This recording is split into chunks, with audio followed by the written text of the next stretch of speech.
Hi everyone, welcome to Dharma Earth's Dose of Dharma, and this is your dose of Dharma for today.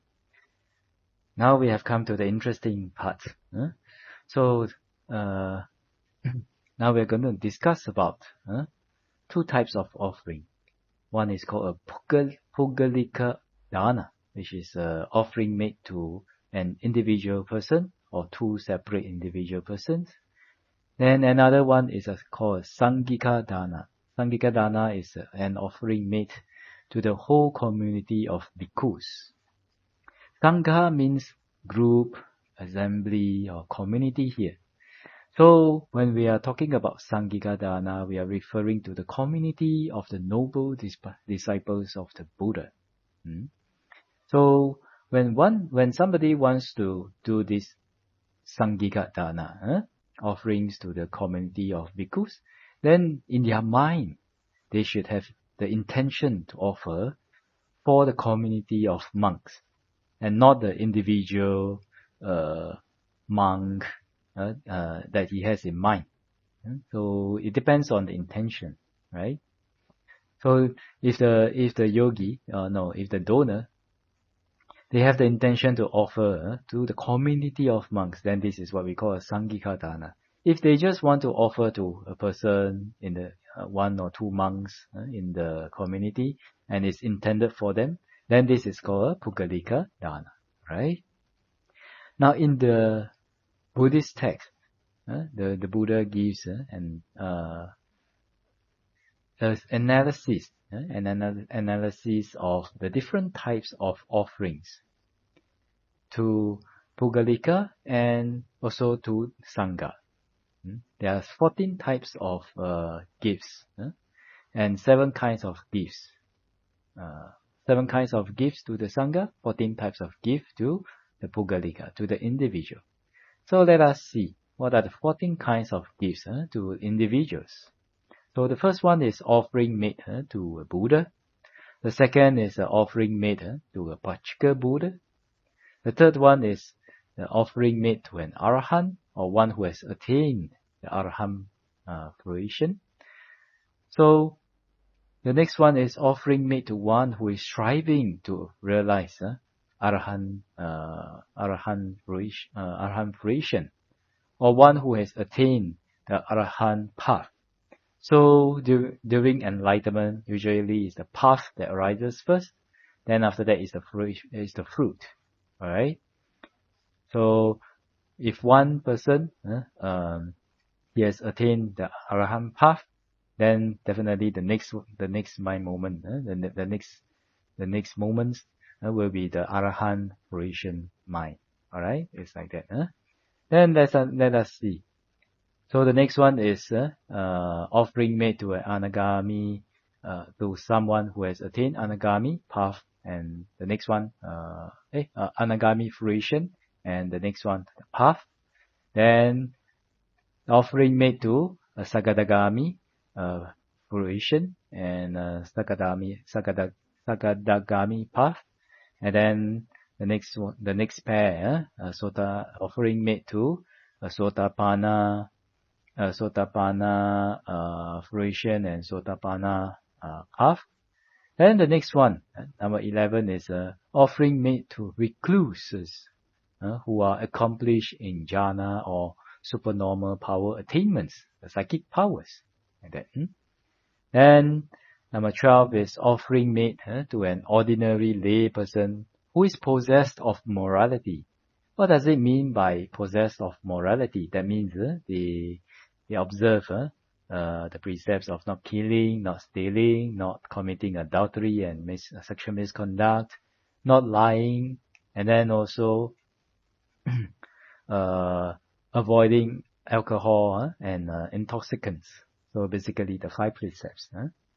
So if you do an offering to somebody who is possessed of this morality, then this is one kind of Pugalika offering. And the next one, the number 13, is offering made to an ordinary lay person who is devoid of morality. So these kind of people, they kill, they may steal, they may rob, they may commit sexual misconduct, they may lie, they may say divisive speech, and then also they may take alcohol and intoxicants.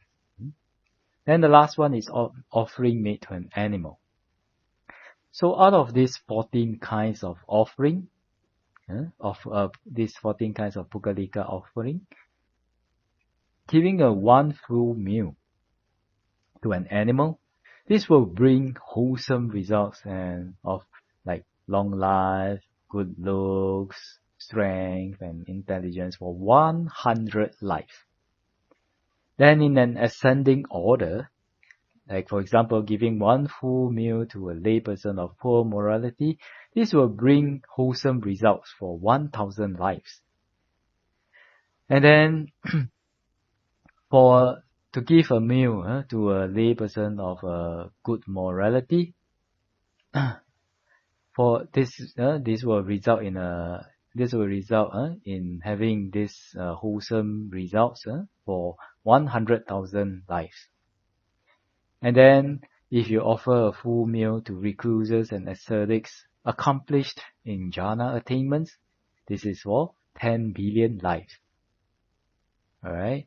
And to laymen and samaneras who have taken up refuge in the Triple Gem and are practicing the teachings of the Buddha, and all the way up to the Arahant, somebody who has attained Arahant fruition. And this brings about the results for countless periods of lives. Alright? So, because according to the commentary, even one who only takes refuge in the Triple Gem, they may be considered as a person who is practicing for realization of Sotapatti Phala, for the first stage of noblehood. Alright? Then one thing to take note, what about bhikkhus of poor morality? That means there are some bhikkhus who do not keep their precepts. Then how about the offering made to these kind of bhikkhus? So the Mingun Sayadaw, there's a very famous, very knowledgeable Sayadaw. He did an analysis on this. So according to the Buddhist text, it is said, well, if we look at the sutta that we are talking just now, from the analysis of generosity, the analysis of offering. So if even offering a full meal to a layperson of immoral conduct can bring about good results, what to say about bhikkhus who do not keep their precepts, but they are still considered a bhikkhu. They have not done the 4 kinds of behavior that will cause one to be expelled automatically from the community of monks. So if they have not done that, then they are still a legitimate monk. Alright? So in this case, if they have not done that and they are considered a legitimate monk, then if somebody does an offering to them, then it is still beneficial also. Alright? Because some people say, oh, these monks, they have no morals, we should not offer to them. Sometimes it's not like that. But,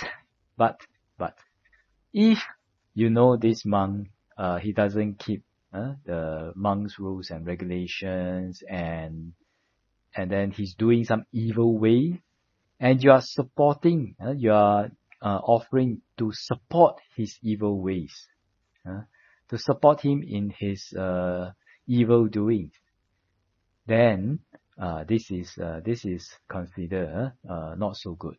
All right, and this should not be done by somebody, because you are encouraging an immoral monk in his evil practices, like that. But if we think that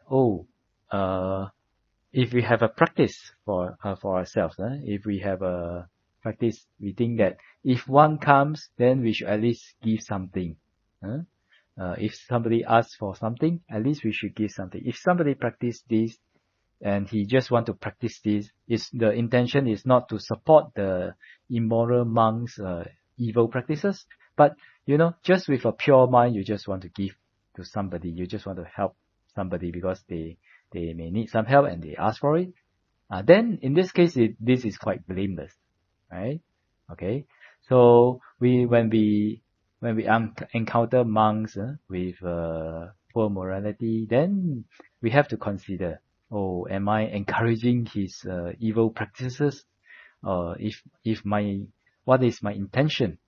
Do I offer him with an intention for him to continue with his evil practices? If this is so, then it's not so good. But if it is just, maybe he need food, even though he's immoral, but one day he may change, and any monk that comes to my place, I will still wish to offer. And if you have this kind of pure mind, then it is quite blameless, like that.